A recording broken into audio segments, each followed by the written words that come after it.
ओम श्री जगदम्बिकायै नमः। आदरणीय भक्तजनों, सादर प्रणाम। अब हम शशिकला जो राजकुमारी है काशी की, उसकी कथा को और उसके स्वयंवर की कथा को श्रवण करेंगे। ओम श्री गणेशाय नमः। श्री सद्गुरुदेवाय नमः। श्री सरस्वत्यै नमः। ओम ऐं ह्रीं क्लीं चामुण्डायै विच्चे। ओम ऐं ह्रीं क्लीं चामुण्डायै विच्चे। ओम ऐं ह्रीं क्लीं चामुण्डायै विच्चे। व्यास जी महाराज जन्मेजय को कथा सुनाते हुए कहते हैं, राजकुमार सुदर्शन अनाथ था। उसके पास न कोई संपत्ति थी और न वो कोई प्रसिद्ध सूरवीर ही था। केवल भगवती जगदम्बिका का कामबीज मंत्र उसके हृदय में समाया हुआ था। उसी मंत्र के जप के प्रभाव से सुदर्शन को सिद्धि प्राप्त हो गई। अब जगदम्बा भवानी की ऐसी कृपा है भक्तजनों, जो कोई भी माता रानी के बीज मंत्र का जप करता है, माता रानी उसका कल्याण कर देती हैं, उस पर अपनी कृपा बरसाती हैं। श्रृंगवेश्वर के अध्यक्ष निषाद ने सुदर्शन को एक उत्तम रथ प्रदान कर दिया। तत्पश्चात उत्तम व्रत का पालन करने वाले मुनियों ने मनोरमा से कहा, हे सुमुखी, अब तुम्हारा बेटा भूमंडल का सम्राट बनेगा। व्यास जी कहते हैं, सुदर्शन को सभी विद्याएं प्राप्त हो गई थी। माता रानी की जगदम्बा भवानी की कृपा से वो कहीं इधर उधर पढ़ने के लिए नहीं गए थे। माता की कृपा से ही उनको सारी विद्याएं प्राप्त हो गई थी। वह रथ पर बैठकर जहाँ भी जाता तो ऐसा जान पड़ता मानो उसके साथ एक अक्षयहिणी सेना हो। उधर शशिकला के पिता राजा सुबाहु ने कन्या को विवाह योग्य जानकर स्वयंवर की तैयारी प्रारंभ कर दी। महाराज सुबाहु के दरबार में इच्छा स्वयंवर की योजना बनी। शशिकला का मन विदग्न हो गया, वह दुखी हो गई।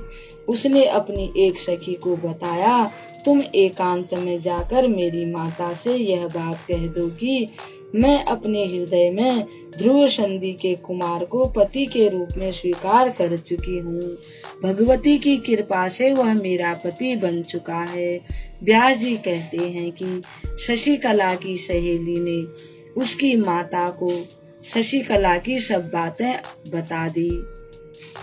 रानी ने राजा के आने पर पुत्री की सभी बातें उन्हें बता दी। यह सुनकर राजा सुबाहु बड़े आश्चर्य में पड़ गए।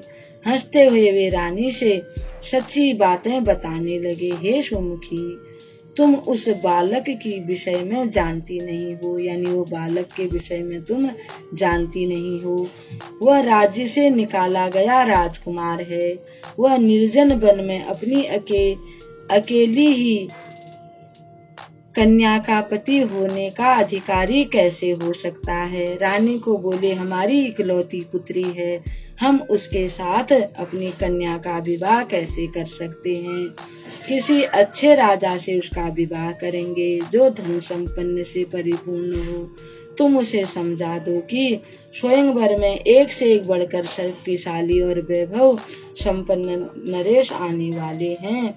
यह सुनकर शशिकला ने उसी क्षण एक ब्राह्मण को बुलाकर प्रार्थना की। जब शशिकला की माँ ने उसको बहुत समझाने की कोशिश की, तब उसने सोचा कि मेरे माता पिता अब मेरी बात को नहीं मानने वाले हैं, इसलिए उन्होंने एक ब्राह्मण को बुलाकर प्रार्थना की, आप सुदर्शन के पास जाकर मेरी ओर से प्रार्थना करें।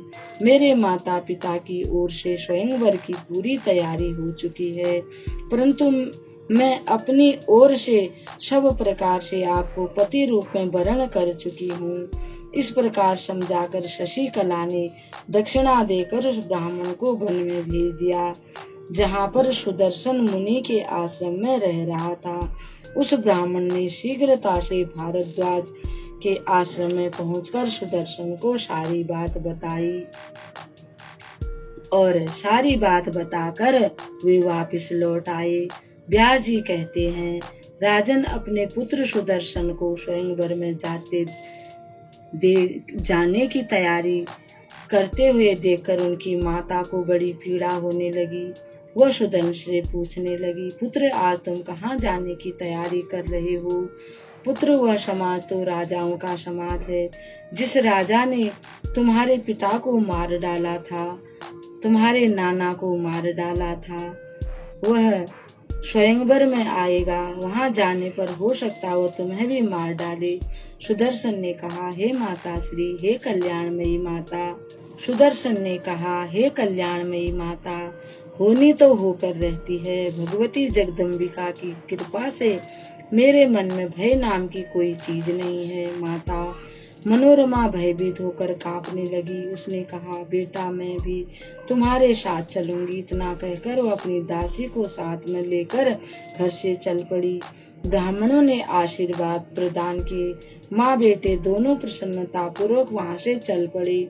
सुदर्शन, माँ मनोरमा और धाई एक ही रथ पर चढ़कर समयानुसार काशी पहुंच गए। उनके आने का समाचार सुनकर वहां के राजा सुबाहु ने आगे बढ़कर उनका स्वागत किया। राजा युधाजित भी अपने देवते के साथ वहां आया था तथा अन्य पर्वतीय प्रांतों से बहुत से महान प्रतापी योद्धा उस स्वयंवर में आए हुए थे। अब इस कथा को हम यहीं पर विराम देते हैं। कल एक और कथा के साथ आपके सामने उपस्थित होंगे। तब तक के लिए हम आपको प्रणाम करते हैं। ओम श्री जगदम्बिकायै नमः।